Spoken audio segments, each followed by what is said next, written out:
मान्यताएं, ना मर्यादाएं, ना विचारधाराएं, ना परंपराएं, सब छूट गई। सिर्फ और सिर्फ अपना स्वार्थ साधो, मस्त रहो। पहले दिन आपको सवाल उठाना चाहिए था रविदास जी कि बंसल जी, देश ने मंत्री पद से इस्तीफा मांगा, आप मामा पद से इस्तीफा दे रहे हो।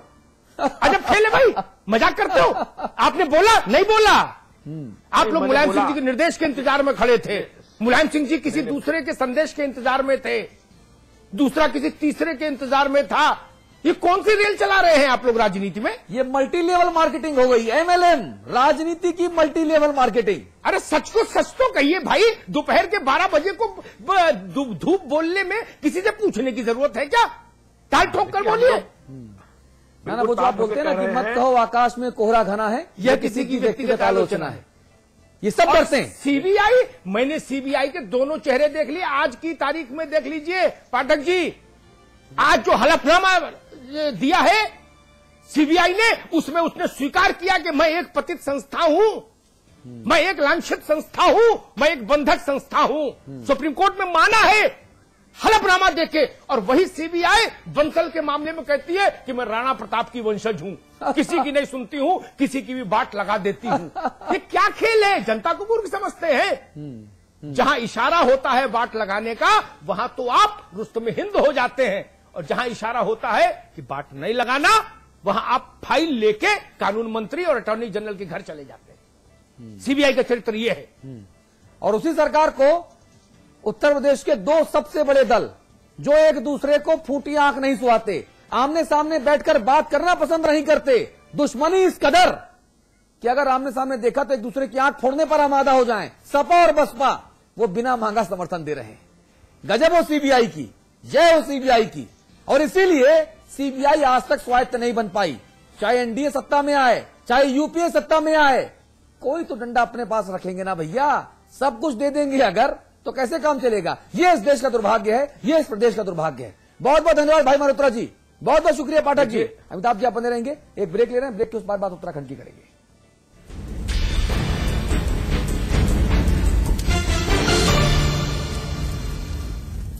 रियल एस्टेट, हॉस्पिटैलिटी, ज्वेलरी और संगीत के कारोबार का सबसे विश्वसनीय नाम जीटीएम ग्रुप। सभी बड़े शहरों में टाउनशिप, कमर्शियल स्पेस और ग्रुप हाउसिंग का निर्माण करने वाला जाना पहचाना नाम। जल्द ही पंजाब और झारखंड में करने जा रहा है अपना विस्तार। The destination of your aspirations, GTM, let's make it happen. आज ली क्या? And then interestingly,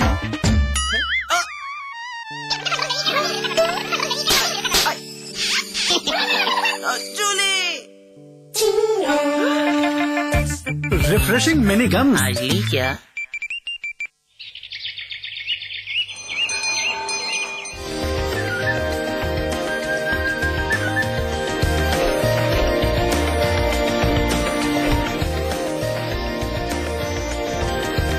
pentagon mall Haridwar Uttarakhand का सबसे बड़ा मॉल और मल्टीप्लेक्स। निर्माता सुपरटेक। भूमि ग्रुप पेश करते हैं Vrinda elegance, an integrated colony at Vrindavan. भगवान श्री कृष्ण की क्रीड़ा स्थली, वृंदावन में बसने का सुनहरा मौका। एहसास कीजिए ब्रजवासी होने का। विराज कंस्ट्रक्शन प्रस्तुत करते हैं आपके शहर लखनऊ में फैजाबाद रोड पर संपूर्ण आवासीय योजना बीबीडी ग्रीन सिटी। निर्माण कार्य तीव्र प्रगति पर, आज ही संपर्क करें।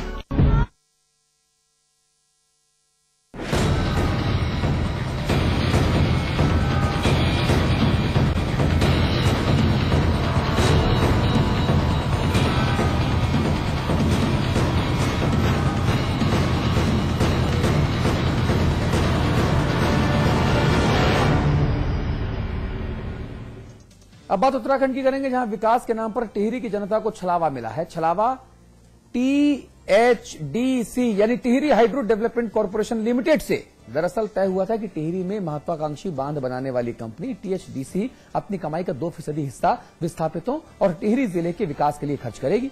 लेकिन ना तो विस्थापितों के हिस्से कुछ आया, ना ही इस जिले के हिस्से, सब ठन ठन गोपाल है साहब।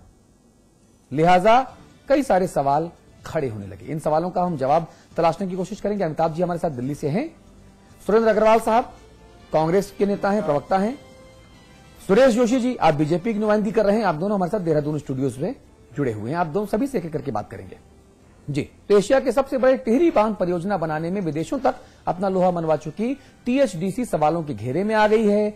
सवाल इसलिए कि वायदे के मुताबिक टीएचडीसी को अपने मुनाफे का एक निश्चित हिस्सा यहां विकास के कार्यों में खर्च करना था, लेकिन ऐसा हुआ नहीं है।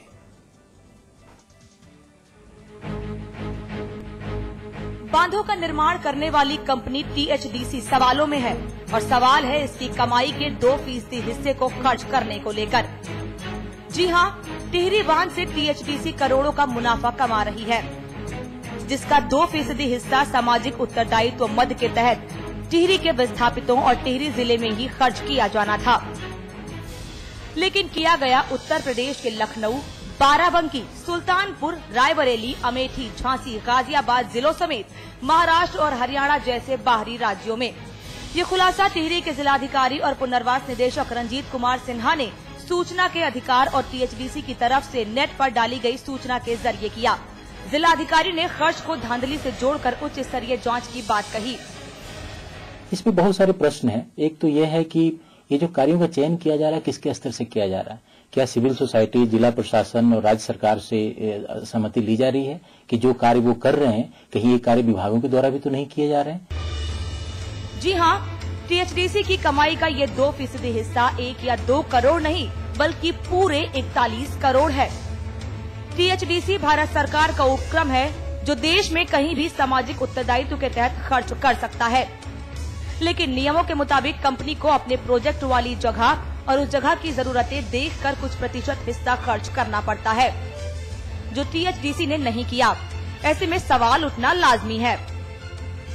इस पर हम माननीय मुख्यमंत्री से चाहेंगे कि वे ये निर्देशित करें कि टीएचडीसी जिलाधिकारी के साथ बैठ करके समन्वय स्थापित करके सामाजिक विकास के लिए इसी क्षेत्र में विकास कार्य कर। यहीं के लोगों को पैसा खर्च किया जाना चाहिए, लेकिन वो अन्यत्र अगर पैसा खर्च कर रही है तो बहुत ही गंभीर विषय, ये जांच का विषय है। इसमें शासन प्रशासन को संज्ञान लेना चाहिए और टीएचडीसी के खिलाफ कड़ी से कड़ी कार्रवाई करनी चाहिए।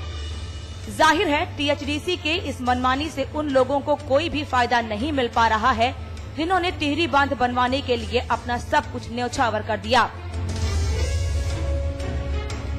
सूर्य प्रकाश रमोला, टिहरी, समाचार प्लस।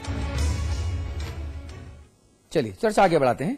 अमिताभ जी हमारे साथ हैं, सुरेंद्र अग्रवाल साहब हमारे साथ हैं, सुरेश जोशी जी हमारे साथ हैं। जोशी जी पहले मैं आपसे बात करूंगा जी, आखिरकार क्या दिक्कत क्या है, सरकार में समस्या क्या है? ना विकास हो पा रहा है, लोग भी नाराज हैं, पार्टी में अंतर्कलह बहुत ज्यादा है। मैं कांग्रेस की बातें आपसे पूछ रहा हूं क्योंकि आप चूंकि बाहर से चीजें ज्यादा साफ दिखाई पड़ती है, मुझे लगता है।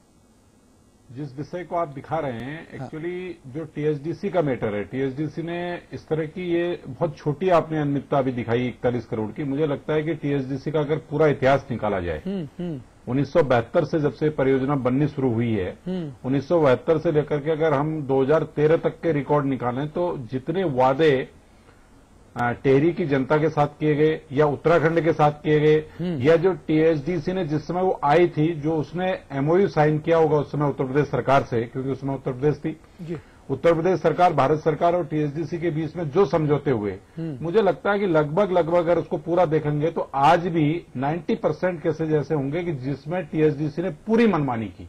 अब वो किस हस्तक्षेप से हुई, किन कारणों से हुई, एक बहुत बड़ा जांच का विषय है। मैं आपको बहुत बहुत धन्यवाद इस बात के लिए देता हूं कि आपने एक अच्छी शुरुआत की है। ये बहुत अच्छी शुरुआत है क्योंकि इस विषय को हमने प्रिंट मीडिया, इलेक्ट्रॉनिक मीडिया में रखा, लेकिन उतना उसको महत्व नहीं मिला जितना मिलना चाहिए था।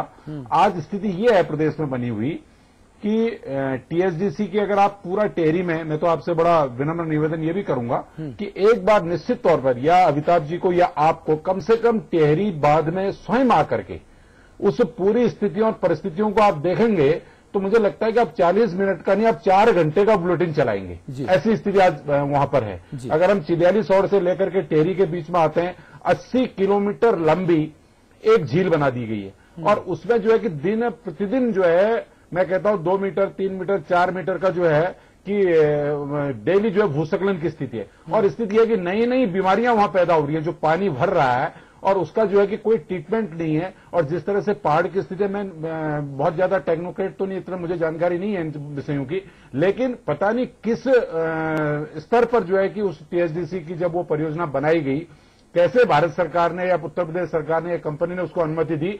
आने वाला जो भविष्य मुझे दिखता है टीएचडीसी डैम को लेकर के, वो एक बहुत बड़ा संवेदनशील विषय इसलिए भी दिखता है कि ये विषय तो आपने रखे कि भाई वहां के लोगों के पुनर्वास की समस्या में पैसा खर्च होना चाहिए था, वहां के लोगों के एजुकेशन में पैसा खर्च होना चाहिए था, वहां के लोगों की स्थिति और बेहतर करने के लिए पैसा होना चाहिए था। लेकिन ये तो 41 करोड़ रुपए इन्होंने, लेकिन 41 करोड़ नहीं, अगर इसका पूरा ब्यौरा आप निकालेंगे मुझे लगता है कि 4100 करोड़ रुपए से ऊपर निकलेगा जो टीएचडीसी ने लोगों के, अगर उनके बिल देखेंगे। जैसे अभी जिलाधिकारी महोदय डॉक्टर सिन्हा बोल रहे थे कि डॉक्टर सिन्हा ने जब से वो डीएम बने थोड़ा इस पर शुरुआत भी एक की है और इनके काफी चीजों को उन्होंने निकाला है जो आप तक पहुंचा या नहीं पहुंचा, यहाँ के प्रिंट मीडिया में रोज आता है।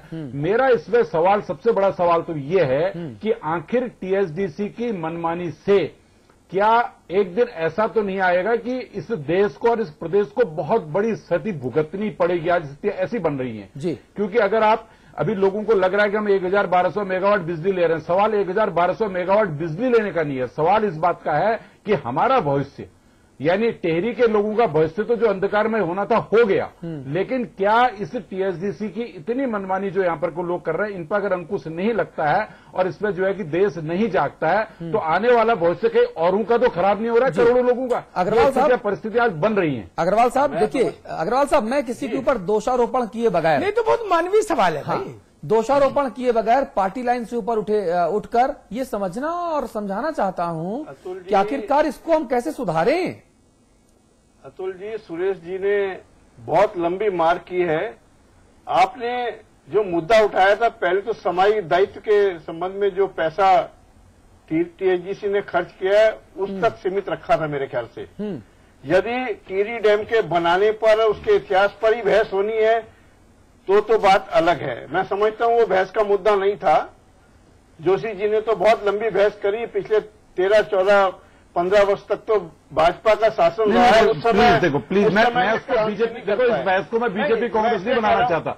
अगर ये बहस आज राजनीतिक बहस नहीं है, प्लीज ये अग्रवाल साहब मैं भी हस्तक्षेप करूंगा, ये बहस राजनीतिक बहस नहीं है। अग्रवाल साहब आप तो राज्य आंदोलनकारी रहे हैं, अग्रवाल साहब आप दोनों राज्य आंदोलनकारी रहे हैं, आप दोनों ने लाठी डंडे गोलियां खाकर इस राज्य का गठन करवाया है। आप दोनों को श्रेय जाता है उत्तराखंड राज्य के गठन में मील का पत्थर साबित होने का। जी ने राजनीति छोड़ दी है और इन्होंने देखो आप देखो, शिष्य बनने, मैं आम जनता के विकास की बात सोच रहा हूँ, पार्टी लाइन से ऊपर उठकर। बहस विकास की हो रही है, जब बहस इतने बड़े मुद्दे की हो रही है, अगर हर विषय पर अगर हम राजनीति ले आएंगे तो फिर बहस कहाँ होगी। बहस ये विषय आज इस बात का नहीं है। मैंने ये नहीं कहा कि कोई इनकी कांग्रेस के लोग इसमें इन्वॉल्व हैं, मैंने ये भी सुरेंद्र जी, लेकिन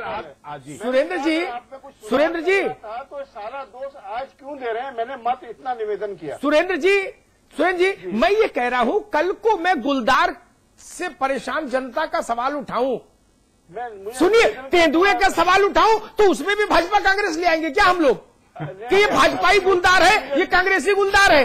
ऐसा नहीं करो भाई। कर लेने दीजिए, मुझे निवेदन कर लेने दीजिए जी। आपने बहुत वैलिड सवाल उठाया है, उसके लिए निश्चित रूप से बधाई के पात्र हैं। पर सच्चाई ये है कि जब टिहरी डैम के बनने की शुरुआत हुई थी, इन तमाम मुद्दों पर उस समय बहुत लंबी बहस सबकी हुई और सभी पार्टियों का मैं समझता हूं उसमें को मौका मिला, उसमें कुछ ना कुछ सुधार करने का, पर वो सुधार करने में हम सब लोग असफल रहे। जहां तक सामायिक दायित्व के पैसे का खर्च करने का सवाल है, ये बहुत गहन गंभीर विषय है कि वो पैसा कहां खर्च हुआ और क्यों खर्च हुआ। पर एक ये भी याद दिलाना चाहूंगा कि देहरादून में ऐसे बहुत केंद्रीय कार्यालय हैं जिनका प्रोजेक्ट यहां पर नहीं है, पर इस राज्य में वो सामायिक दायित्व के तहत करोड़ों रुपया, मैं समझता हूं सैकड़ों करोड़ रुपया यहां पर खर्च करते हैं। हम उस बहस को मैं इसलिए नहीं खींच सकते कि उसका पैसा यहां खर्चा या वहां खर्चा। यदि सामायिक दायित्व के लिए पैसा खर्चा जा रहा है तो वो उचित है, परंतु यदि समाजी दायित्व को छोड़कर कुछ और मुद्दों पर पैसा खर्च कर रहा है कोई भी संस्थान, तो उस पर आपत्ति जायज है। पर यह भी सच्चाई है कि राज्य सरकारों का दायित्व या केंद्र सरकारों का दायित्व कोई केंद्रीय संस्थान नहीं उठा सकता। विस्थापितों की अपनी समस्या है, उस समस्या के प्रति हम सबको गंभीर होना चाहिए। यदि टिहरी डैम के अधिकारियों ने या